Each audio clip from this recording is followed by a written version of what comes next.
Как и все работы Тима Бёртона, «Труп невесты» визуально очень мрачный и жутковатый мультфильм. Но по своей сути это сказка. Как и в любой сказке, здесь добро побеждает зло, любовь берет верх над черствостью и бесчеловечностью, главные злодеи терпят поражение, а главные герои празднуют победу. Мораль мультфильма простая и очевидна. Но с другой стороны, если смотреть его внимательнее, можно подчеркнуть некоторые неявные, но интересные детали.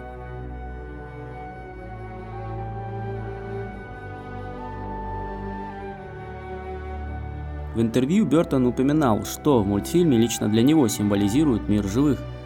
Это некая обыденность. Здесь взрослеют юноши и девушки, которые чувствуют себя подавленными. Маман говорит, что музыка не для юных леди. Им запрещают, за них решают, их ограничивают и загоняют в рамки. Часто фигурирующую фразу «согласно плану» можно понять не только как обычное планирование свадьбы, но и еще как некое линейное следование к чему-либо.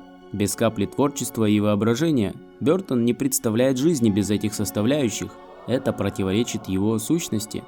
Посмотрите, как показан полет бабочки в начале мультфильма.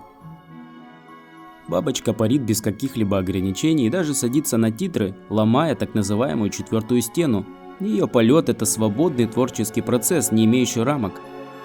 Если жизнь горожан для Бёртона словно монотонность часов, то мировоззрение Виктора он изображает несколько иначе. Виктор занимается живописью, музыкой, его сущность – созидание. В отличие от лорда Баркиса, фамилия которого Биттерн переводится как «выпь». Ночная болотная птица, питающаяся мелкой рыбой.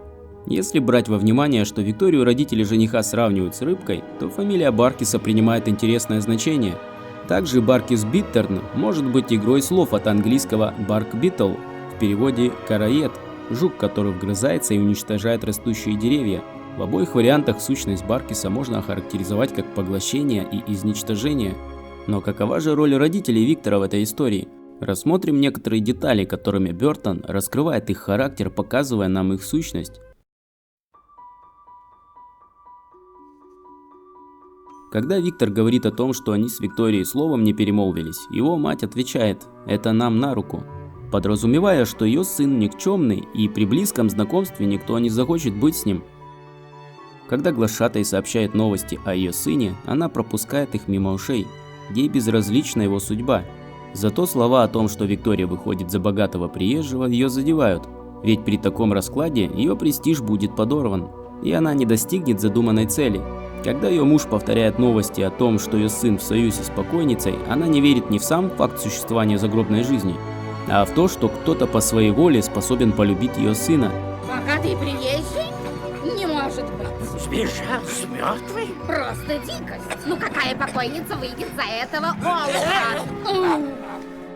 В гостях у Эверглотов она распинается о великолепном интерьере, глядя на пустые мрачные залы дома. Также она кричит на слугу Мэйхью, потому что ей не нравится, что кашель нарушает тишину, совершенно не переживая о здоровье рабочего. Мама не одобряла, когда он лез на колени. Впрочем, она не одобряла не только это. Ее не заботят судьбы других людей, ее единственная цель – занять более выгодное положение в обществе. Как и Эверглотам, ей плевать на счастье других. Не иначе как нет. А что же отец Виктора? По факту он не является отрицательным персонажем, он высказывает свое мнение без притворства и лести в доме Эверглотов, в отличие от своей жены. Он добрый и учтив, он создает о себе приятное впечатление.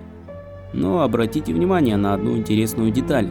Семейное дело Вандорта-старшего – рыбный бизнес, который имеет символичное название «Рыба в банках». Глядя на эту вывеску и принимая во внимание тот факт, что отец Виктора постоянно сравнивает всех с рыбой, можно сделать вывод, что он ничем не лучше остальных персонажей, которые привыкли подавлять, навязывать и ограничивать других. И напоследок поговорим об Эмили. Какова же ее сущность и что означает эта трансформация в бабочек и вознесение в конце мультфильма? Есть мнение, что она не могла вознестись, так как ее держало незаконченное дело с Баркисом. Но я думаю, причина совсем не в этом. Бабочки олицетворяют душу, но кроме этого они также являются символом перерождения из гусеницы. Как раз с Эмили происходит перерождение в переносном смысле. Сейчас объясню.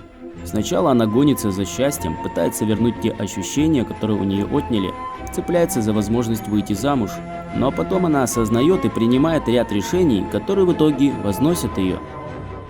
Так что же она решила?